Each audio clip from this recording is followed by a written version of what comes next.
if things had gone the wrong way in the court case that you had over this nightclub incident, you might have been in prison on Sunday rather than winning the World Cup. Hard to imagine a bigger roller coaster of emotions for any human being than what you've been through in the last 12 months. Tell me about that.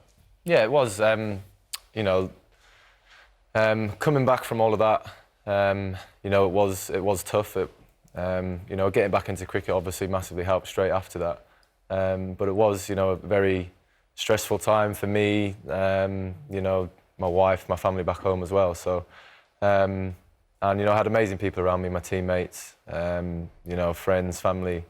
You know, I've got to take a lot of credit for helping me get through that. But to be here now, where I am, is amazing, you know, to be able to say that I've got through probably the hardest period of my life.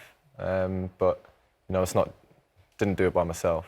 Andrew Strauss today, actually, in an interview, says that he was with your wife, Claire, outside the police station when you were inside after this incident, and that he was looking for a reaction from you to see what was in your mindset, and you came straight out. You said immediately, I've made a terrible mistake here, but I'm going to put things right. And he said that was the attitude I wanted to hear from Ben. And he said to see him then go on in the way that he's done and then win the World Cup shows the strength of character of the man. Powerful words from Andrew Strauss there, from someone who was right there when you were facing your darkest moment. Yeah, Strauss was obviously the main man at the time there at the ECB and had to make all the decisions. And you know, he you know, did a great job supporting me, Claire, and everyone through that. Although he had to, you know, do the right thing by the ECB as well. So he's a really, really good man, Strauss. I've got a lot of respect for him. He's a brilliant bloke, and obviously what he's been through as well is. You know, we won the World Cup and he was the man who managed to change one-day cricket around for England, so a lot of credit has to go towards him. And, you know, his wife tragically died. They're now going to have the second day of the Lord's Test of the Ashes series is going to be devoted to his wife, and everyone's going to wear red on that day, which is an amazing thing. And we saw it with Glenn McGrath in Australia when his wife tragically also died in sort of similar circumstances. I guess it's about perspective, isn't it? When you've been through what you've been through, does it make the glory of winning the World Cup sweeter when you've actually had to face moments when you think, I may never have that moment again? I think so, and, you know, obviously I got emotional there at the end, and, you know, that was probably, you know, a culmination of lots of things of, you know, happiness that we've won it, but also, you know, subconsciously thinking and remembering back to what I went through. So, you know, moments like that are very special, and, you know, it's something that I wanted desperately to do this summer, which was to lift that World Cup. And when you had it in your hands and you raised it, what was that feeling like? It's quite heavy. That's how heavy it was. You know, I won't look back and say, "Oh, I've redeemed myself" or anything like that. It's, you know, I'm an athlete, I'm a cricketer, and it's what sort of we're paid to do, which is to win trophies. Also important to make the point, you were cleared of any wrongdoing. You didn't have to redeem yourself over what happened in that court case or that night because you were cleared. You weren't convicted of any crime. That's really important. People may have forgotten all that. You got these tattoos.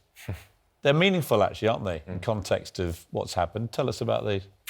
So this one here is, you know, all the family heritage that through, well, I couldn't look less Maori, to be honest, and pale ginger lad. You are part Maori, aren't you? Yeah. It's got, like, family, you know, the tribe that my family's from and stuff like that. Got this phoenix done after the World Cup final. Phoenix rising from the ashes. Yeah. And then my back obviously done, which represents my family. And what's the wording on your upper right arm there? Was it, may people... Oh, God, I can't remember. May people respect you, trouble neglect you, angels protect you, and heaven accept you. I've got my kids' names around it. Would you like to be Sir Ben Stokes? No, there's a few more people who deserve that more than me, to be honest. Really? Like who? No. I can't think of anybody. No, literally in the entire... I can't... Even if Mother Teresa was still alive, I don't think she'd be more deserving.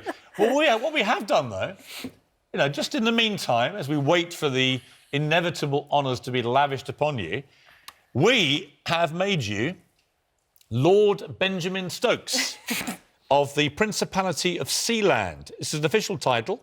You are now officially Lord Benjamin Stokes.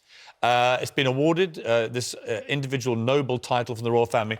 And Sealand is a micronation and self-declared independent sovereign state founded in 1967. Its motto is Imare Libertas, from the sea, freedom. It lies 6 miles off the coast of Suffolk. It's a disused Maunsell Sea Fort, Ruff's Towers. Ruff Towers was deemed to be in international waters. It's actually in British waters. You are now officially Lord Benjamin Stokes of Sealand. Congratulations. Is this actually a real thing? It's a real thing. It's a real thing. I'm not sure. No, you can actually use the title. You are officially Lord Benjamin Stokes of Sealand.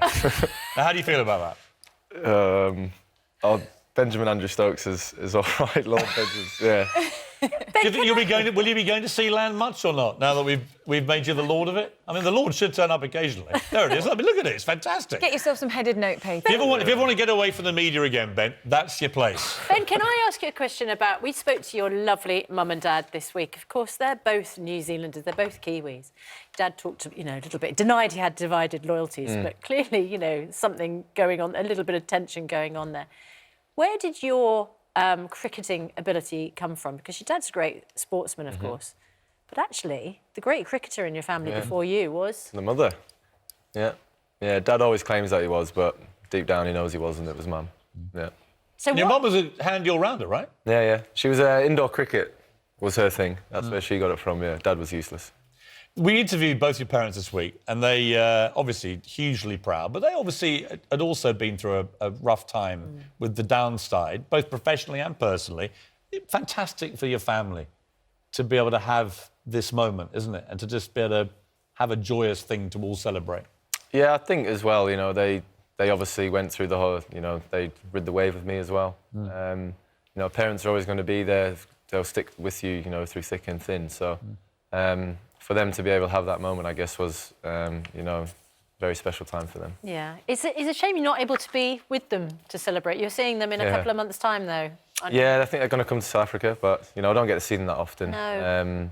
Try and keep in contact as much as I can, but as Mum said, that I'm quite hard to get hold of.